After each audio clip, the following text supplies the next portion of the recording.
That warrants removal from office. Yet it must be noted that the President's obstruction fits a disturbing pattern. As stated in Article 2, President Trump's obstruction is, quote, consistent with his previous efforts to undermine United States government investigations into foreign interference in United States elections.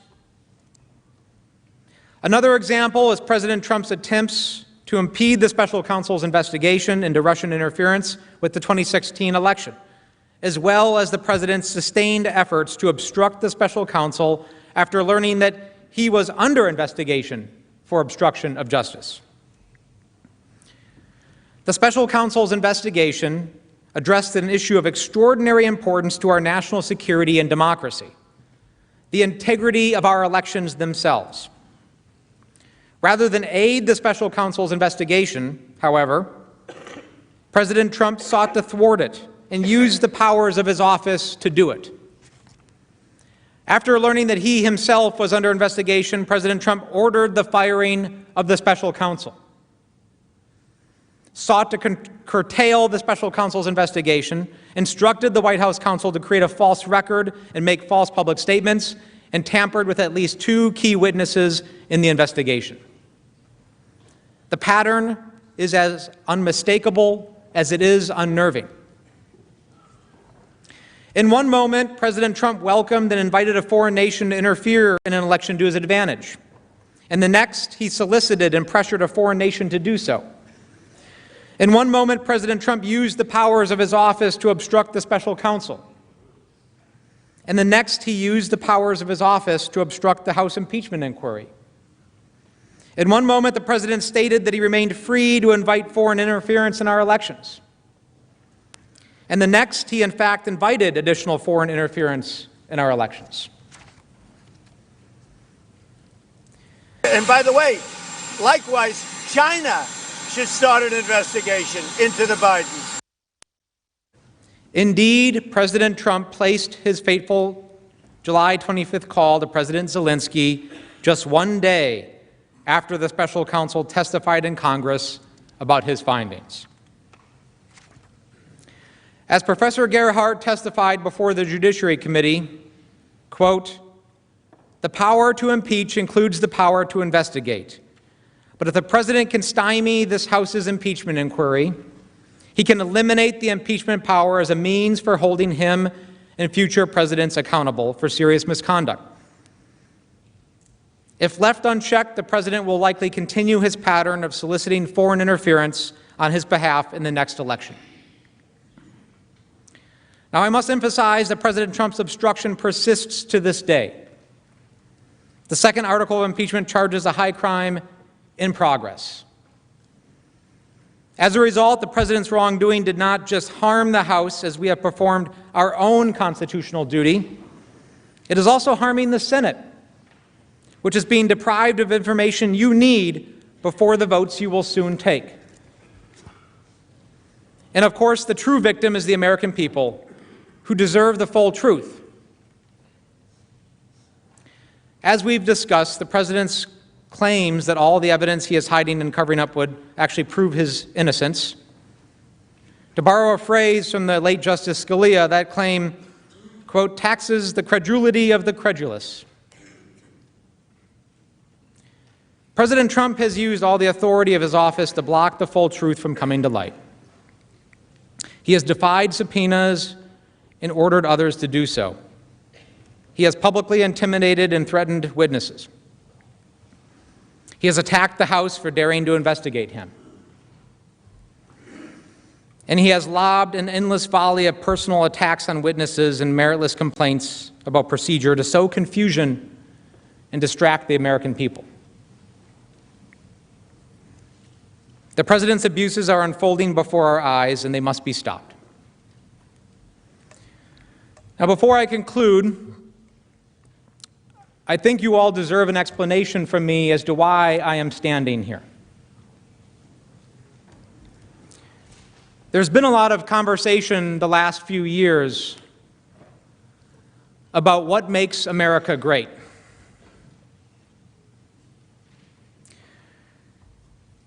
And I have some ideas about that. I happen to think that what makes America great is that generation after generation, there have been Americans that have been willing to stand up and put aside their self-interest to make great sacrifices for the public good, for our country. I know because I have seen people do that. Like some of the people in this chamber, I have seen people give everything for this country so we could sit here today. Now, this isn't politically expedient. It certainly isn't for me. It's hard. It requires sacrifice. It's uncomfortable. But that is the very definition of public service. That we are here to give of ourselves for the country, for others, at sacrifice to ourselves.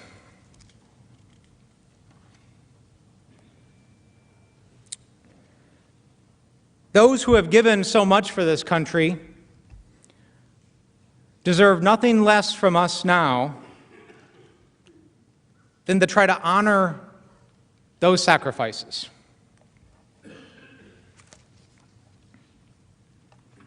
I have tried to do that the last few days. My time is done, and it is now your turn.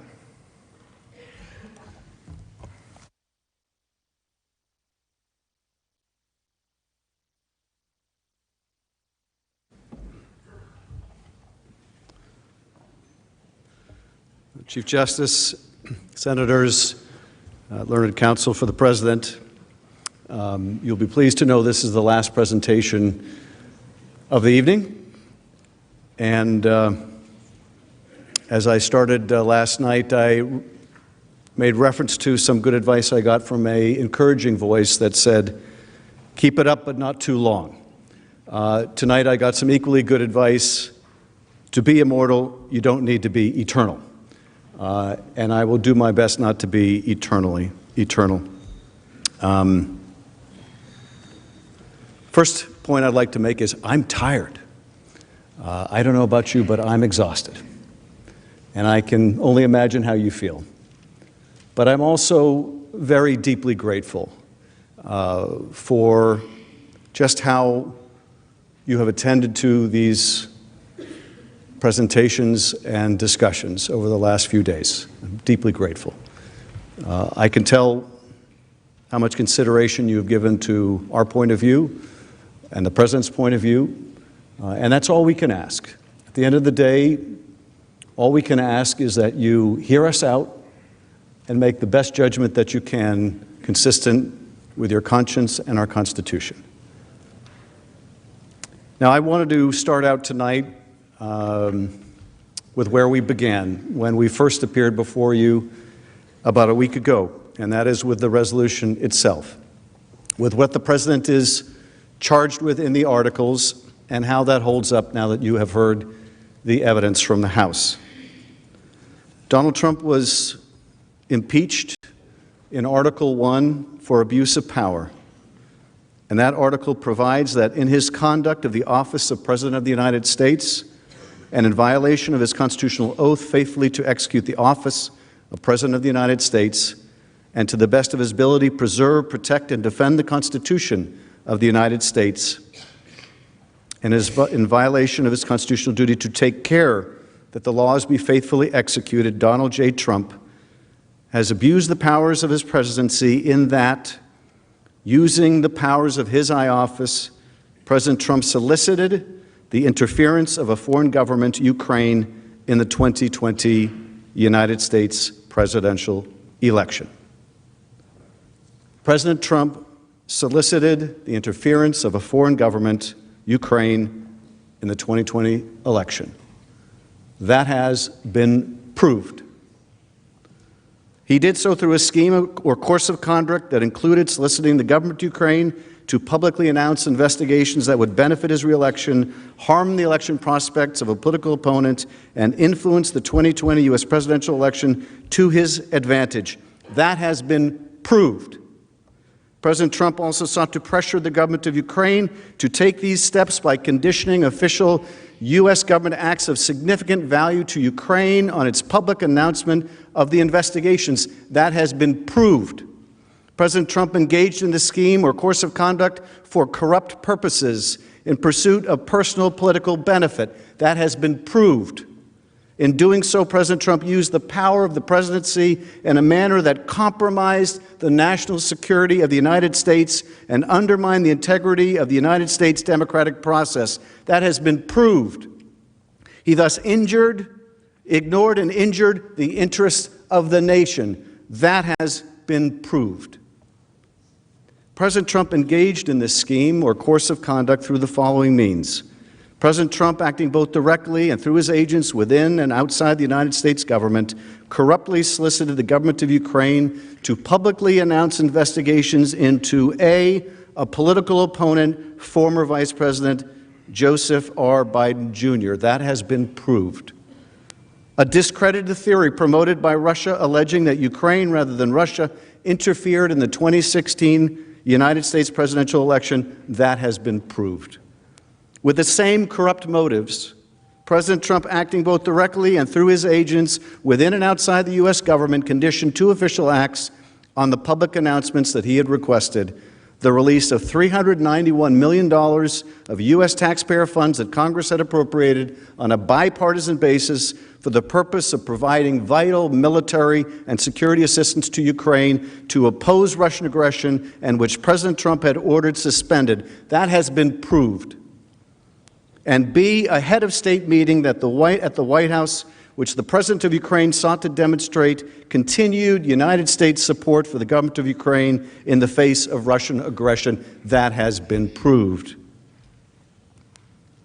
Faced with public revelation of his actions, President Trump ultimately released the military and security assistance to the government of Ukraine, but has persisted in openly and corruptly urging and soliciting Ukraine to undertake investigations for his personal political benefit. That has been proved. These actions were consistent with President Trump's previous invitations of foreign interference in U.S. elections. That has been proved. In all of this, President Trump abused the powers of the presidency by ignoring and injuring national security and other vital national interests to obtain an improper personal political benefit. That has been proved. He also betrayed the nation by abusing his high office to enlist a foreign power in corrupting democratic elections. That has been proved. Wherefore, President Trump, by such conduct, has demonstrated that he will remain a threat to national security and the Constitution if allowed to remain in office, and has acted in a manner grossly incompatible with self-governance and the rule of law. That has been proved. President Trump thus warrants impeachment and trial, removal from office, and disqualification to hold and enjoy any office of honor, trust, or profit under the United States. That will be for you to decide. But the facts have been proved. Those facts are not contested. We have met our burden. Article 2, obstruction of Congress. The Constitution provides that the House of Representatives shall have the sole power of impeachment, and the President shall be removed from office on impeachment for and conviction of treason, bribery, or other high crimes and misdemeanors. In his conduct of the office of the President, in violation of his constitutional oath, faithfully to execute the office of President of the United States, and to the best of his ability, preserve, protect, and defend the Constitution of the United States, and in violation of his constitutional duty to take care that the laws be faithfully executed, Donald J. Trump has directed the unprecedented, categorical, and indiscriminate defiance of subpoenas issued by the House of Representatives pursuant to its sole power of impeachment. That has been proved. President Trump has abused the powers of the presidency in a manner offensive to and subversive of the Constitution, in that the House of Representatives has engaged in an impeachment inquiry focused on President Trump's corrupt solicitation of the government of Ukraine to interfere in the 2020 U.S. presidential election. That has been proved. As part of this impeachment inquiry, the committees undertaking the investigation served subpoenas, seeking documents and testimony deemed vital to the inquiry from various executive branch agencies and offices and current and former officials. That has been proved. In response, without lawful cause or excuse, President Trump directed executive branch agencies, offices, and officials not to comply with those subpoenas. That has been proved. President Trump thus interposed the powers of the presidency against the lawful subpoenas of the House of Representatives and assumed to himself functions and judgments necessary to exercise the sole power of impeachment vested in the Constitution in the House of Representatives. That has been proved. President Trump abused the powers of his high office through the following means. Number one, directing the White House to defy a lawful subpoena by withholding the production of documents sought therein by the committees. That has been proved. Directing other executive branch agencies and offices to defy lawful subpoenas and withhold the production of documents and records from the committees, in response to which the Department of State, the Office of Management and Budget, Department of Energy, and Department of Defense refused to produce a single record or document. That has been proved. Directing current and former executive branch officials not to cooperate with the committees, in response to which 9 administration officials defied subpoenas for testimony, namely John Michael Mulvaney, Robert B. Blair, John A. Eisenberg, Michael Ellis, Preston Wells Griffith, Russell T. Vought, Michael Duffy, Brian McCormick, and T. Ulrich Brechbuhl. That has been proved. These actions were consistent with President Trump's previous efforts to undermine United States government investigations into foreign interference in U.S. elections. That has been proved. Through these actions, President Trump sought to arrogate to himself the right to determine the propriety, scope, and nature of an impeachment inquiry into his own conduct, as well as the unilateral prerogative to deny any and all information to the House of Representatives in the exercise of its sole power of impeachment. That has been proved. In the history of the Republic, no president has ever ordered the complete defiance of an impeachment inquiry or sought to obstruct and impede so comprehensively the ability of the House of Representatives to investigate high crimes and misdemeanors. That has been proved. The abuse of office served to cover up the president's own repeated misconduct and to seize and control the power of impeachment and thus to nullify a vital safeguard vested solely in the House of Representatives. That has been proved. In all of this, President Trump has acted in a manner contrary to his trust as president and subversive of constitutional government, to the great prejudice of the cause of law and justice, and to the manifest injury of the people of the United States. That has been proved. Whereas, or wherefore, President Trump, by such conduct, has demonstrated that he will remain a threat to the Constitution if allowed to remain in office, and has acted in a manner grossly incompatible with self-government and the rule of law. That has been proved. President Trump thus warrants impeachment and trial, removal from office, and disqualification to hold and enjoy any office of honor, trust, or profit under the United States. That will be for you to determine. Let me say something about this second article. The facts of the president's defiance of Congress are very simple, because they were so uniform, because they were so categorical, because they are so uncontested. But do not mistake for a moment the fact that it was simple and quick to present that course of conduct compared with a sophisticated campaign to coerce Ukraine into thinking that that second article is any less significant than the first.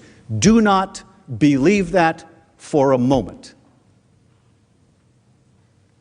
If there is no Article 2, let me tell you something. There will never be an Article 1.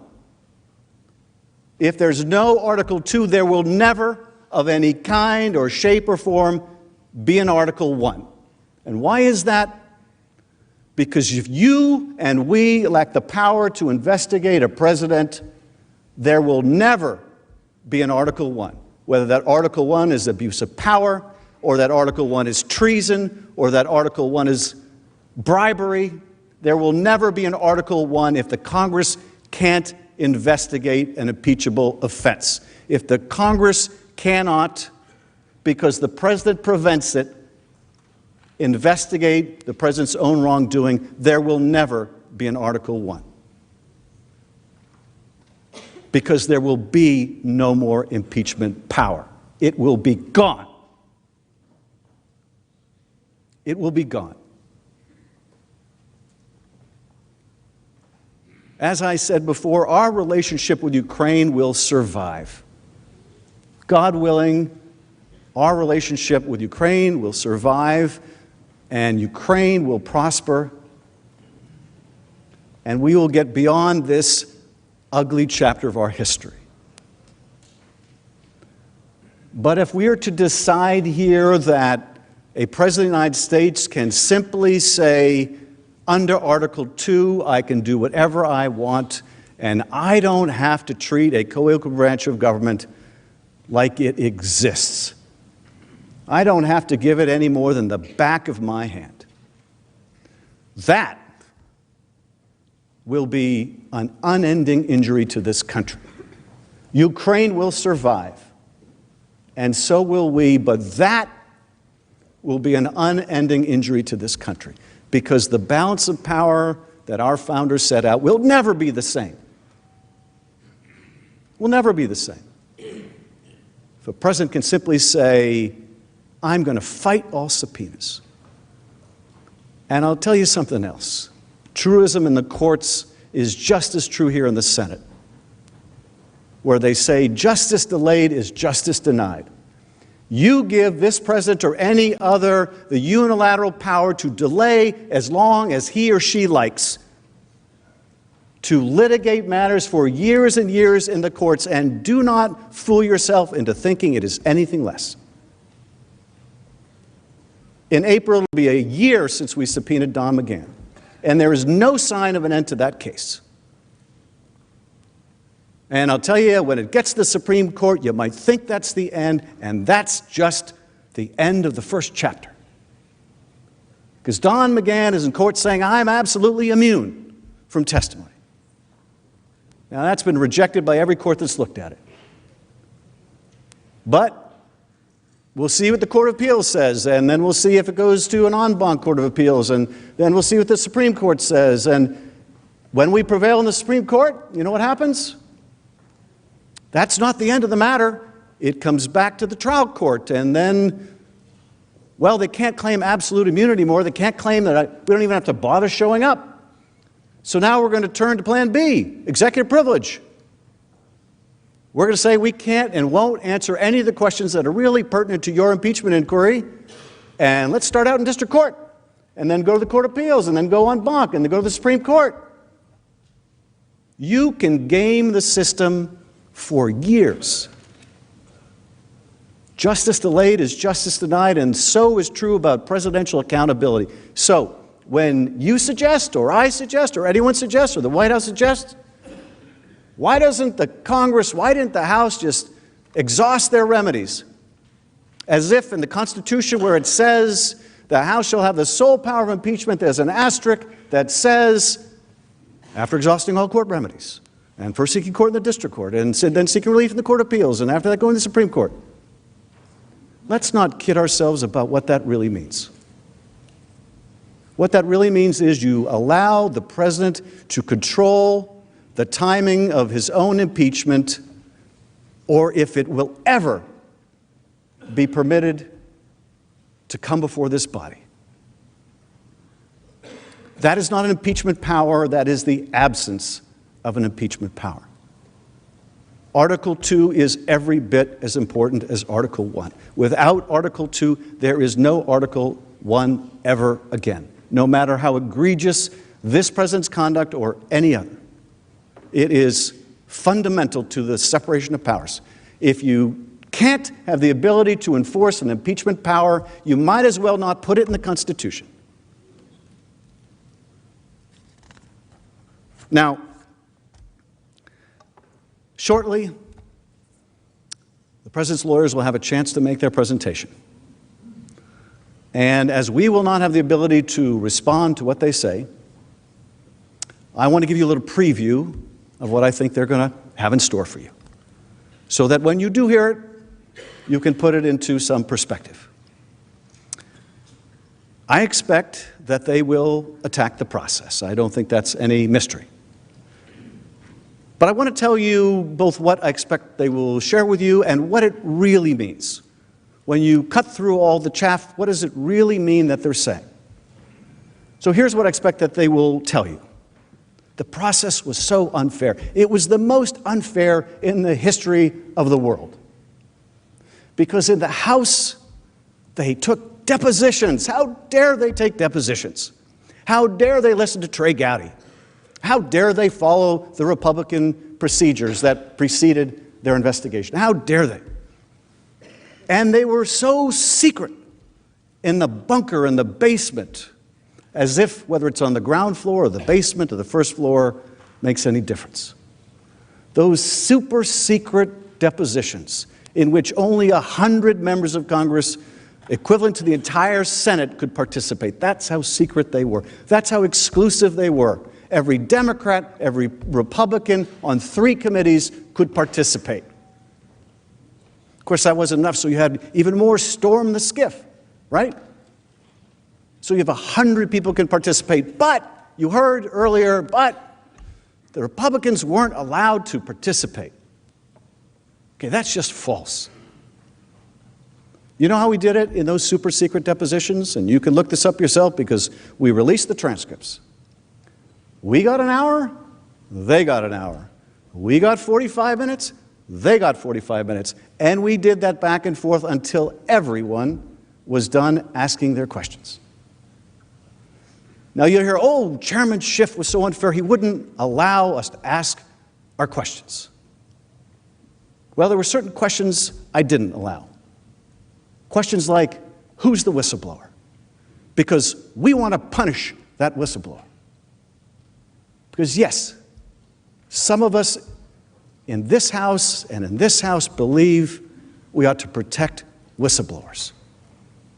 So yes, I did not allow the outing of the whistleblower. So when they say the chairman wouldn't allow certain questions, that's what they mean. It means that we protect people who have the courage to come forward and blow the whistle. That we don't think, though the president might, that they're traitors and spies. To believe that someone who blows the whistle on misconduct of the serious nature that you now know took place is a traitor or spy, there is only one way you can come to that conclusion. And that is if you believe you are the state, and that anything that contradicts you is treason. That is the only way that you can conceive of someone who exposes wrongdoing is a traitor or a spy. But that is exactly how this president views those who expose his wrongdoing, because he is the state. Like any good monarch, he is the state.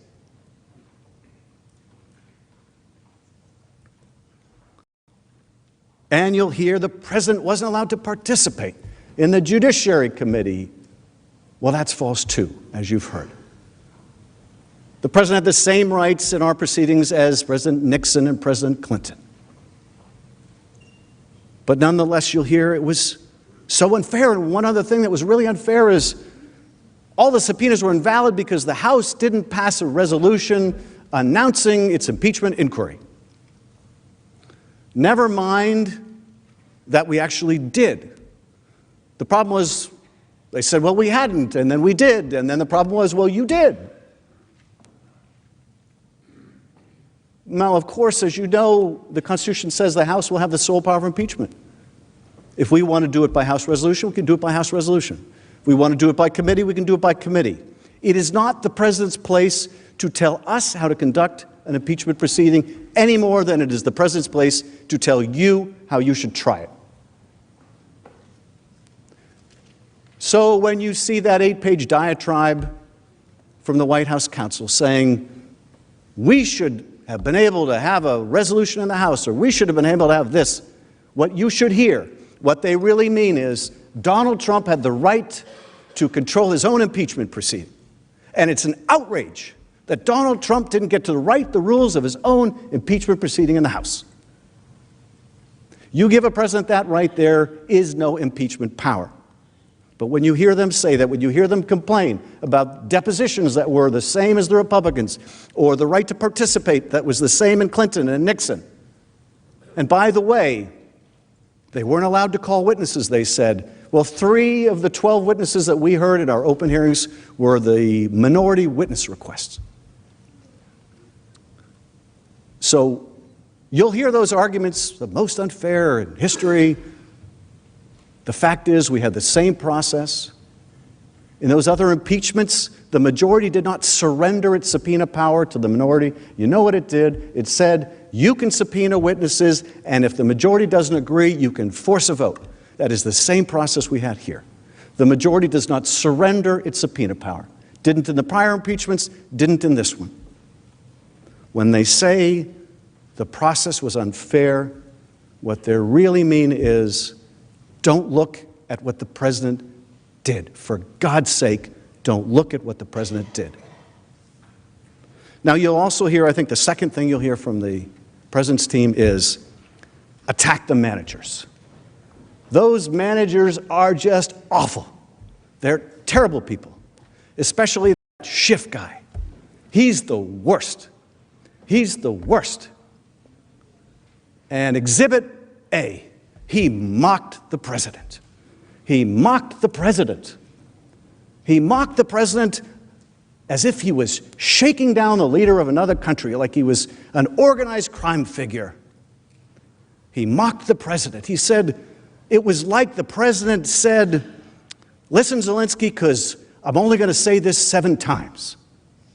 Well, I discovered something very significant by mocking the president. And that is, for a man who loves to mock others, he does not like to be mocked. So it turns out he's got a pretty thin skin. Who would have thought it? Never mind that I said I wasn't using his words before I said it, and I wasn't using his words after I said it, and I said I was making a parody of his words. It's an outrage. He mocked the president. That Schiff. Terrible. Now, they will attack my other colleagues, too, for things said in the heat of debate here on the floor, as we're reaching the wee hours of the morning. And they'll attack some of my colleagues who aren't even in this chamber. Maybe they'll attack the squad. That's a perennial favorite with the president. If they attack the squad, you should ask, what does that have to do with the price of beans? But you can expect attacks on all kinds of members of the House that have nothing to do with the issues before you. And when you hear those attacks, you should ask yourself, away from what do they want to distract my attention? Because 9 times out of 10, it will be the president's misconduct. But look for it. Attacks on the managers, attacks on other House members, attacks on the Speaker, attacks on who knows what. It's all of the same ilk. Whatever you do, just don't consider the president's misconduct. You'll also hear attacks on the Constitution. Of course, it won't be framed as an attack on the Constitution, but that's really what it represents. And that is, abuse of power doesn't violate the Constitution. Presidents of the United States have every right to abuse their power. That's the argument. Okay, I know it's a hard argument to make, right? Presidents have a constitutional right to abuse their power. And how dare the House of Representatives charge a president with abusing his power? Now, I'm looking forward to that constitutional argument by Alan Dershowitz, because I want to know why abusing power and trust is not impeachable now, but it was a few years ago. Because the last time I checked, I don't think there was a significant change to the Constitution between the time he said it was impeachable and the time he's saying now that apparently it is not impeachable. So I'm looking forward to that argument. But I'm also looking forward to Ken Starr's presentation, because during the Clinton impeachment, he maintained that a president not only could but must be impeached for obstructing justice. That Bill Clinton needed to be impeached because he lied under oath about sex. And to do so obstructed justice. You can be impeached for obstructing justice, but you cannot be impeached for obstructing Congress. Now, I have to confess, I don't know exactly how that's supposed to work. Because the logical conclusion from that is Ken Starr saying that Bill Clinton's mistake was in showing up under subpoena. That Bill Clinton's mistake was in not saying, I'm going to fight all subpoenas. That Bill Clinton's mistake was in not taking the position that under Article 2 he could do whatever he wanted. Does that really make any sense? You can be impeached for obstructing your own branch of government, but you cannot be impeached for obstructing a co-equal branch of government. That would make no sense to the framers. I have to think, over the centuries as they've watched us, they would be astonished that anyone would take that argument seriously, or could so misapprehend how this balance of power is supposed to work. So I look forward to that argument. And maybe when they make that argument, they can explain to us why their position on abuse of power isn't even supported by their own Attorney General. So I hope they will answer why even their own Attorney General doesn't agree with them. Not to mention, by the way, the constitutional law expert called by the Republicans in the House, who also testified as to abuse of power that it is impeachable, that you don't need a crime that's impeachable. Now, when you hear them make these arguments, cannot be impeached for abusing your power, this is what it really means. We cannot defend his conduct. And so we want to make it go all the way without even having to think about that. You don't even need to think about what the president did, because the House charged it wrong. And so don't even consider what the president did. That's what that argument means. We can't defend the indefensible, so we have to fall back on, even if he abused his office, even if he did all the things he's accused of, that's perfectly fine. There's nothing that can be done about it. Now, you'll also hear, as part of the defense, and you heard this from Jay Sekulow, it was I think the last thing he said, the whistleblower. And then he stepped back to the table. The whistleblower. Now, I don't really know what that meant, but I suspect you'll hear more of that. The whistleblower. The whistleblower. It's his or her fault that we're here. The whistleblower. You know, I would encourage you to read the whistleblower complaint again. When you read that complaint again, you will see just how remarkably accurate it is. It's astonishingly accurate. You know, for all the times the president is out there saying that the complaint was all wrong, you read it. Now that you have heard the evidence, you read it, and you will see how remarkably right the whistleblower got it. Now, when that complaint was filed, It's obviously before we had our depositions and had our hearings, all of which obviated the need for the whistleblower. In the beginning, we wanted the whistleblower to come and testify because all we knew about was the complaint. But then we were able to hear from firsthand witnesses about what happened. And then something else happened. The president and his allies began threatening the whistleblower. And the life of the whistleblower was at risk. And what was the point in exposing that whistleblower to the risk of his or her life when we had the evidence we needed? What was the point? Except retribution. Retribution, and the president wants it still. You know why the president is mad at the whistleblower? Because but for the whistleblower, he wouldn't have been caught. And that is an unforgivable sin. He is the state. And but for the whistleblower, the president wouldn't have been caught. For that, he's a spy and he's guilty of treason. Now, what does he add to this? Nothing but retribution, a pound of flesh. You'll also hear the president's defense, they hate the president. They hate the president. You should not consider the president's misconduct because they hate the president.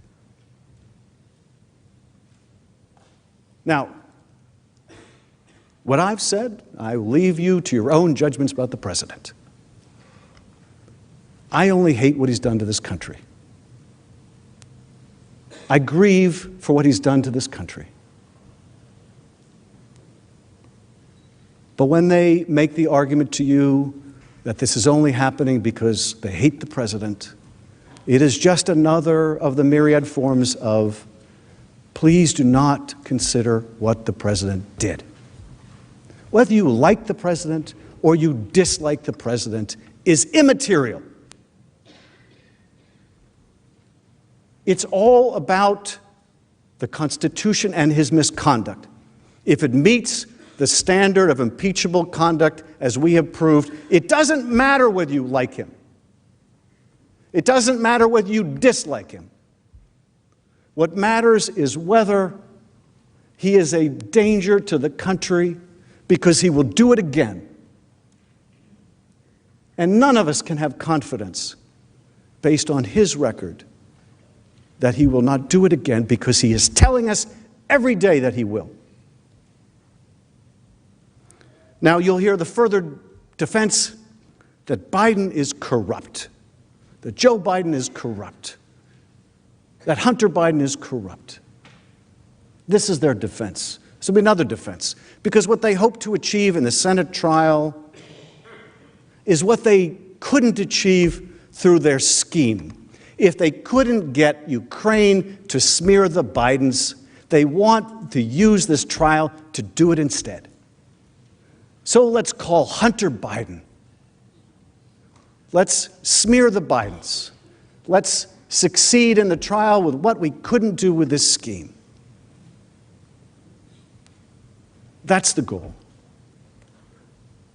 Now, I don't know whether Rudy Giuliani, who said he was going to present his report to some of the senators, has presented his report. Maybe he has. Maybe you'll get to see what's in Rudy Giuliani's report. Maybe you'll get to see some documents smearing the Bidens produced by who knows? Maybe the same Russian corrupt former prosecutors. But make no mistake about what that's about. It's about completing the object of the scheme through other means, through the means of this trial. You may hear the argument that what the president is doing when he is obstructing Congress is protecting the office for future presidents. Because there is nothing more important to Donald Trump than protecting the office of the presidency for future presidents. And I suppose when he withheld military aid from Ukraine, he was trying to protect future presidents. And when he sought to coerce a foreign power to intervene in our election, he was doing it on behalf of future presidents, because future presidents might likewise wish to cheat in a further election. I don't think that argument goes very far. But I expect you'll hear it. I expect you'll hear it. You may hear an argument that the president was really concerned about corruption, and he was concerned about burden sharing. I won't spend much time on that because you've heard the evidence on that. There is no indication that this had anything to do with corruption, and every bit of evidence that it had nothing to do with fighting corruption or burden sharing. Indeed, nothing about the burden changed between the time he froze the aid and the time he released the aid. There was no new effort to get others to contribute more, and Europe contributes a great deal as it is. This is an after-the-fact rationalization. You probably saw the public reporting that there was an exhaustive effort after the fact to come up with a post hoc rationalization for this scheme. I would like to show you the product of that investigation, but I'll need your help, because it is among the documents they refuse to turn over. They will show you just what an after-the-fact invention this argument is. Now, I expect you'll hear the argument, Obama did it. Obama did it.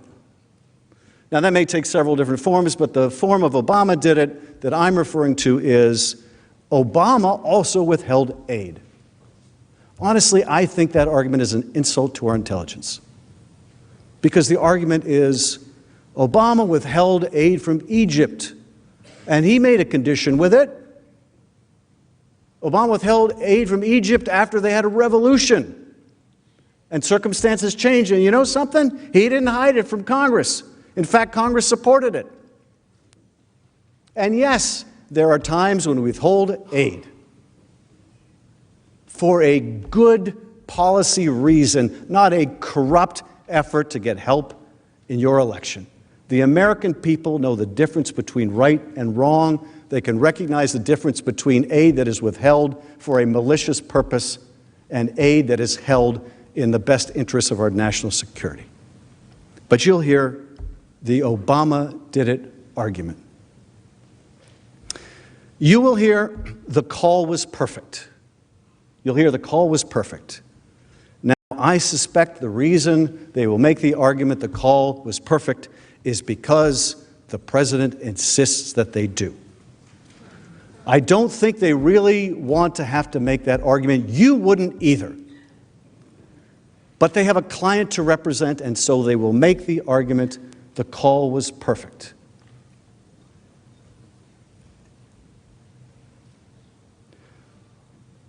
And they will also make the argument Ukraine thinks the call was perfect. Ukraine says there was no pressure. What that really means is Ukraine wants a future. Ukraine knows it's still beholden to us for aid. Ukraine still hasn't gotten in through the door of the White House. Ukraine knows that if they acknowledge that they were shaken down by the President of the United States, the President of the United States will make them pay.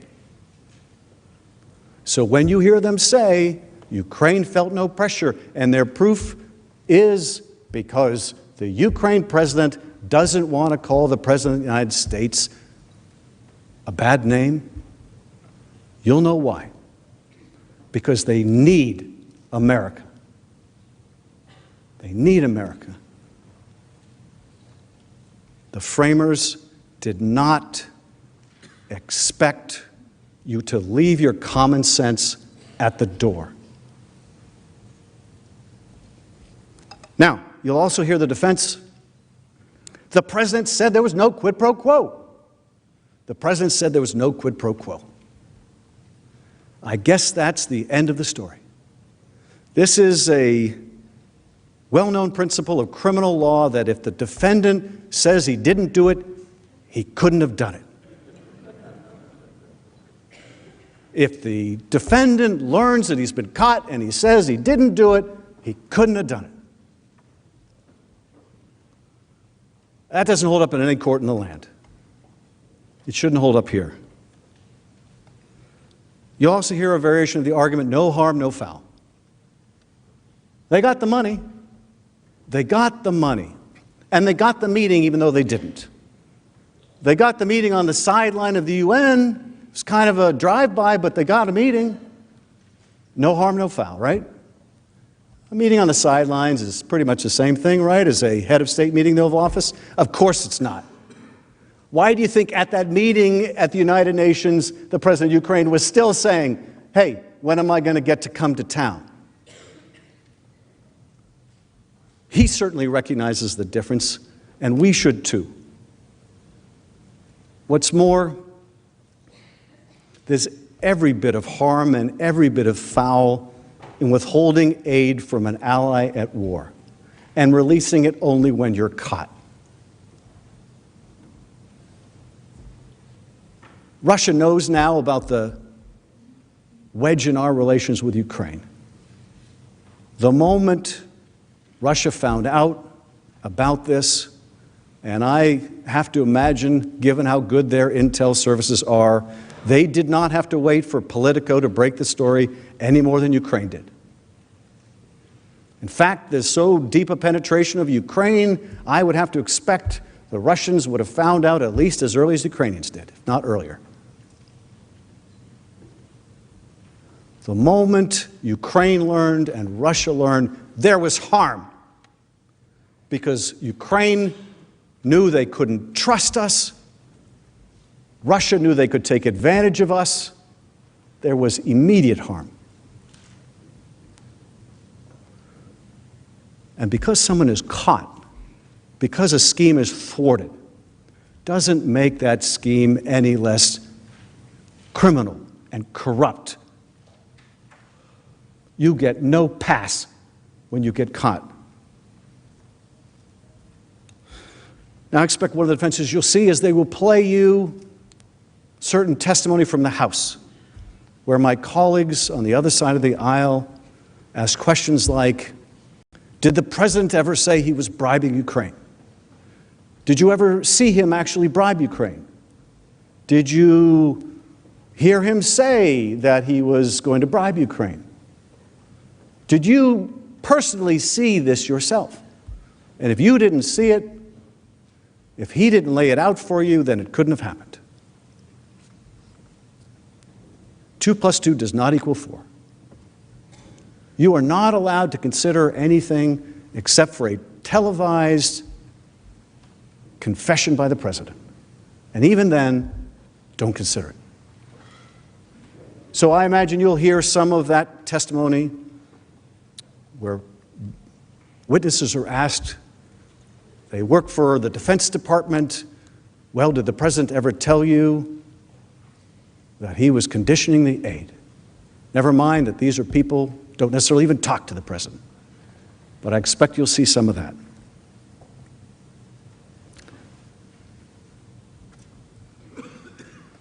As I mentioned before, you'll hear the defense.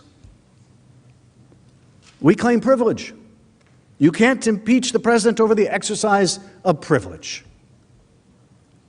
Never mind the fact that they never claimed privilege. They never asserted privilege. And you know why?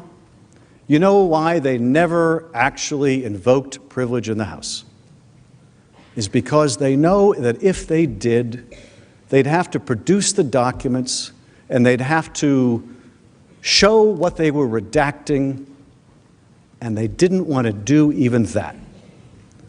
They knew the overwhelming majority of the documents and witness testimony, there was no even colorable claim of privilege. So they didn't want to even invoke it. All they would say is, maybe someday. But you will hear that you can't be impeached for a claim of privilege they never made.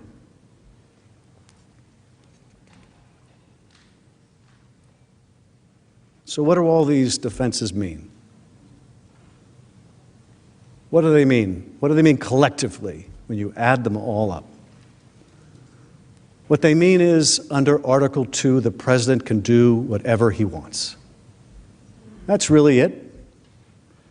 That's really it, stripped of all the detail and all the histrionics. What they want us to believe is the president can do whatever he wants under Article 2, and there is nothing that you or the House can do about it. Robert Kennedy once said, "Moral courage is a rarer commodity than bravery in battle or great intelligence. Yet it is the one essential, vital quality for those who seek to change the world which yields most painfully to change." Moral courage is a rarer commodity than bravery in battle. I have to say, when I first read that, I wasn't sure I agreed. Moral courage is a rarer quality than courage in battle? That just doesn't seem right. I wasn't sure I really agreed, and for a Democrat not to agree with a Kennedy is kind of a heresy. I'm sure some of my GOP colleagues feel the same way about the Kennedys from Louisiana. After all, what could be more brave than courage in battle? What could be more rare than courage in battle?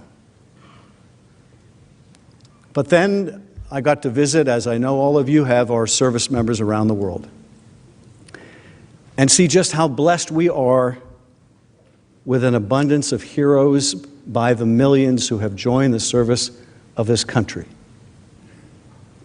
Service members who every day demonstrate the most incredible bravery. I just have the greatest respect for them, for people like Jason Crow and John McCain and Daniel Inouye and so many others who've served in this body and the other, or who have never served in office, by the millions all around the country and all around the world. It's the most incredible respect. It's an amazing thing how common is their uncommon bravery. My father's 92, he's probably watching. He's part of the greatest generation. Left high school early to join the service. He tried to enlist in the Marine Corps, and he failed the physical. So at the end of World War II, failed the physical. Bad eyesight and flat feet, which was apparently enough to fail the physical. So 2 weeks later, he went to try to enlist in the Army, thinking that maybe it's a different physical standard, and even if it isn't, maybe I'll get a different examining physician. Turns out, same standard, same physician. And he recognized my father. And he said, "Weren't you here 2 weeks ago?" And my father said, "Yeah." And he said, "You really want to get in that bad?" My father said, "Yeah," and he was in the Army. Now, the war was over, and so he never left the United States. And when he left the service, he went to the University of Alabama. And about midway through, he wanted to get on with his life, and he left college and went out into the business world. Something he always regretted, leaving college early. But I think in many ways, he got a better education than I did.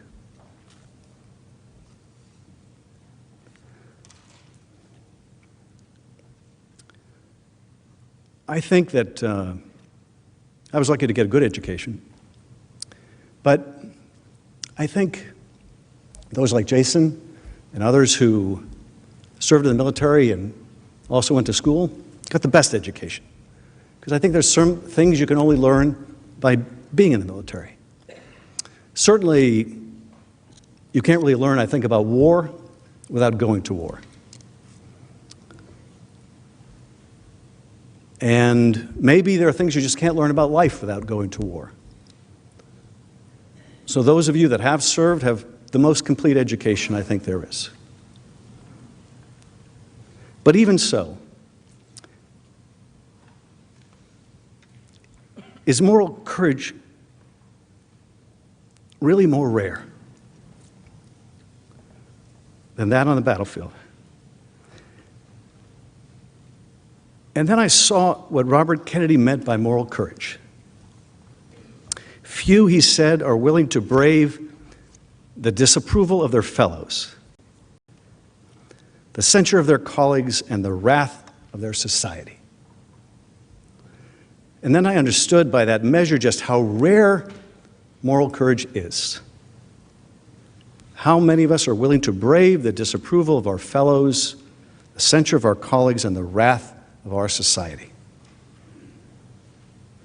Just as those who have served in uniform can't fully understand, those who have not served in uniform can't fully understand what military service means, so too there is a different kind of fraternity or sorority among those who have served in office. I always tell my constituents there are two kinds of jobs in Congress. And it's not Democrats and Republicans. It's those from a safe seat and those from an unsafe seat. And I'm sure the same is true of those from a safe state and an unsafe state. It's why I think there's a certain chemistry between members who represent those swing districts and states, because they can step into each other's shoes. And one of the things that we in this fellowship of office holders understand that most people don't is that real political courage doesn't come from disagreeing with our opponents, but from disagreeing with our friends and with our own party. Because it means having to stare down accusations of disloyalty and betrayal. He's a Democrat in name only, or she's a Republican in name only. What I said last night, if it resonated with anyone in this chamber, didn't require courage. My views, as heartfelt as they are, reflect the views of my constituents. But what happens when our heartfelt views of right and wrong are in conflict with the popular opinion of our constituents? What happens when our devotion to our oaths, to our values, to our love of country, depart from the momentary passion of a large number of people back home? Those are the times that try our souls.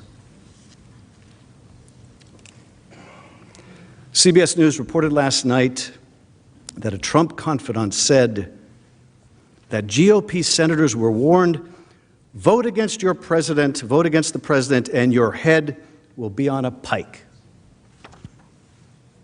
Now, I don't know if that's true. Vote against the president and your head will be on a pike.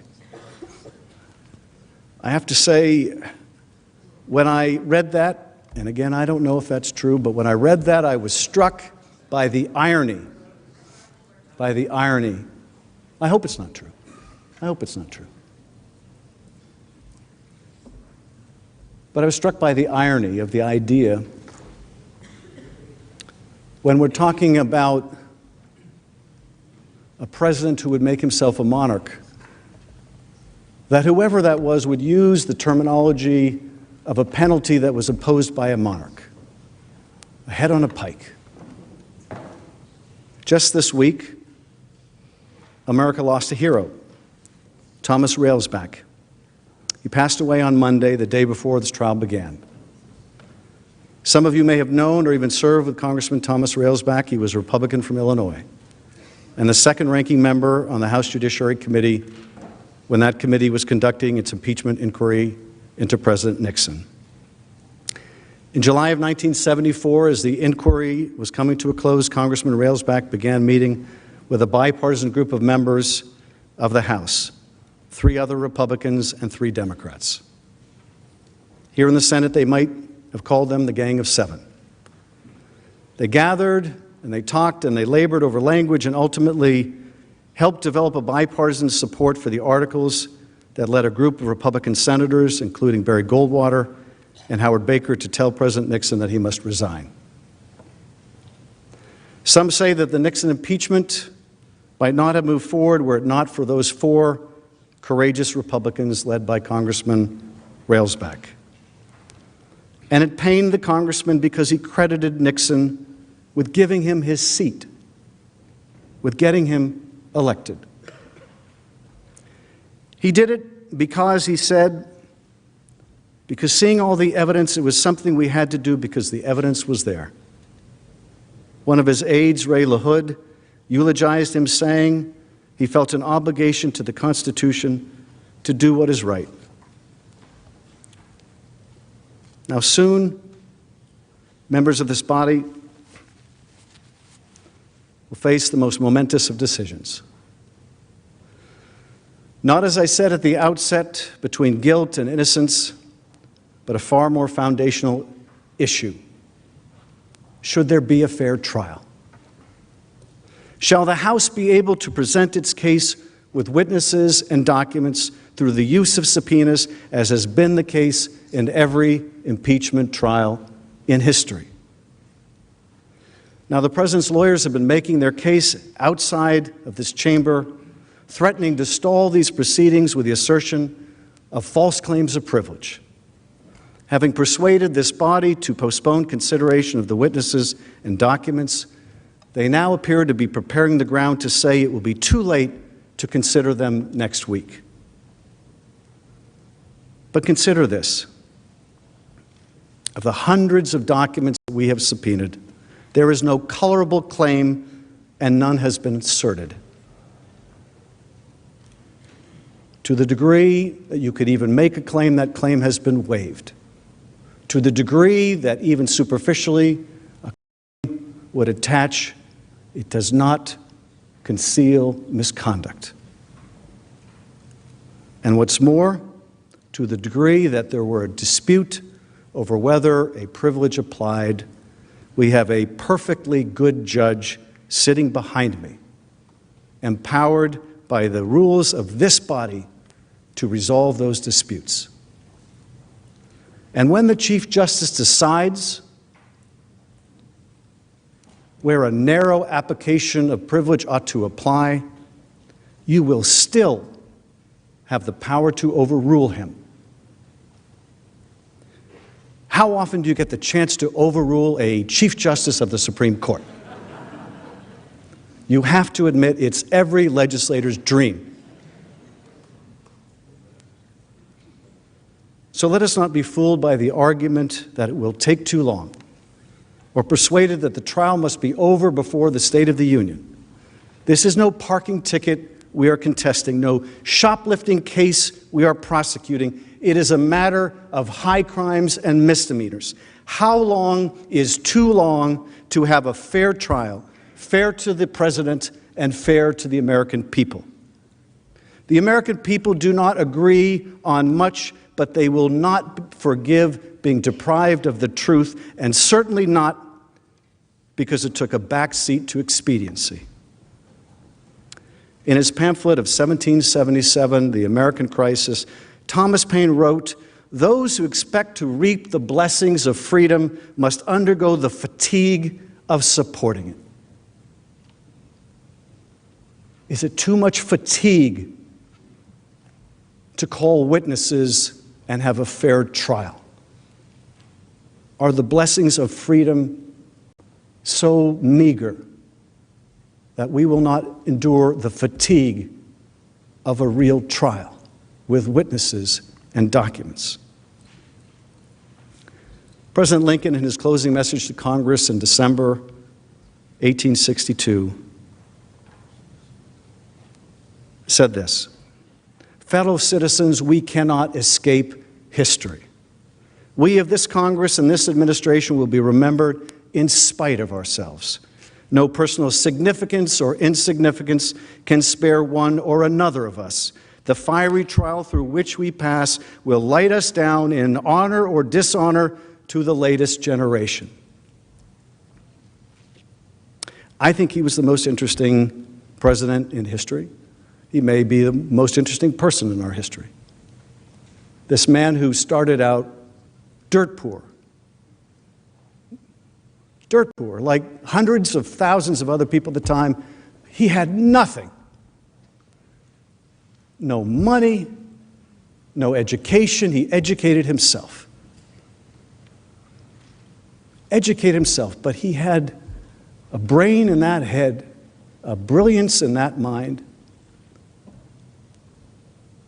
that made him one of the most incredible, not just presidents, but people in history. I think he's the most interesting character in our history. Out of the hundreds and hundreds of thousands of other Americans at the time, why him? Why him? I think a lot about history, as I know you do. Sometimes I think about how unforgiving history can be of our conduct.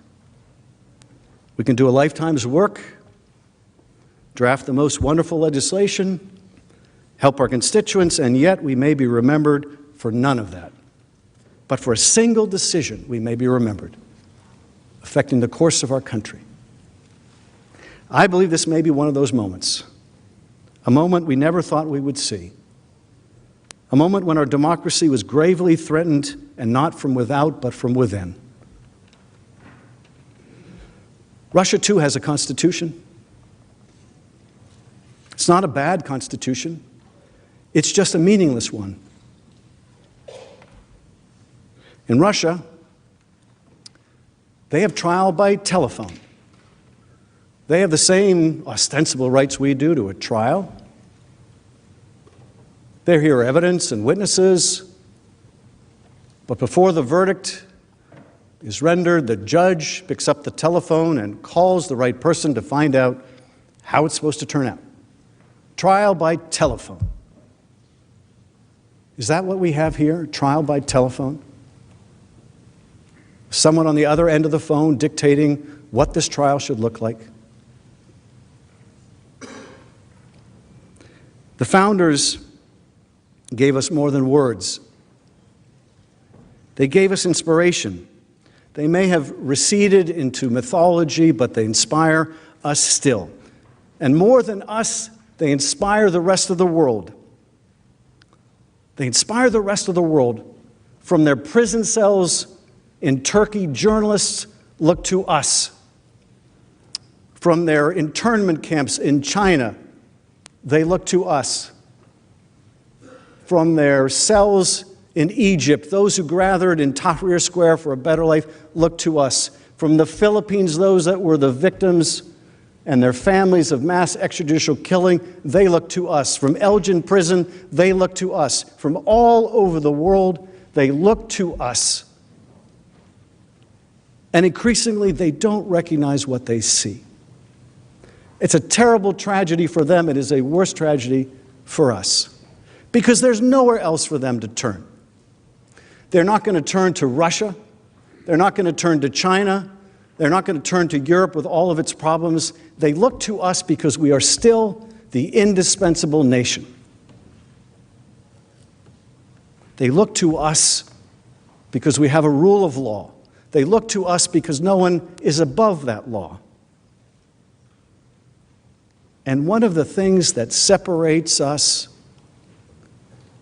from those people in Elgin Prison is the right to a trial. It's a right to a trial. Americans get a fair trial. And so I ask you, I implore you, give America a fair trial. Give America a fair trial. She's worth it. Thank you.